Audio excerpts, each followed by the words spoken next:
এবারে কুমিল্লা খানকি মাগরি হলো অজাতের বাচ্চা হালার ঘরে হালা তুই আর বিল্ডিং নিচে কি কমেন্ট করছে হালার ঘরে হালা। আসসালামু আলাইকুম নোয়াখালীবাসী। নোয়াখালী নিয়ে সুদী সেলিম ভাইয়ের একটা ভিডিও ডুয়েট করছি আমি। তো ওই ভিডিও নিচে এক কুমিল্লা খানকি মাগরি হলো কুলাঙ্গার নোয়াখালীকে মানে ব্যঙ্গ করে গাল দিছে। বিবেক খাইলে তবু না বালা তবু সমস্যা কি তোরা তো বিবেক হরিতে আমাদের সরাস্তা তোরা হচ্ছে তা কর আঙ্গ বিবেক প্রয়োজন আমরা বিবেকের আন্দোলন করি।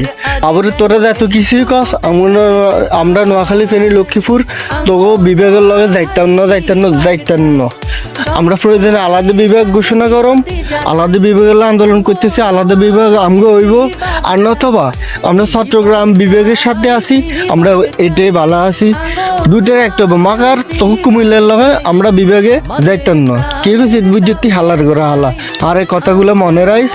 প্রয়োজনে নোয়াখালী বিভাগে আন্দোলন আরো জোরালো হবে আর কঠোর হবে ইনশাআল্লাহ।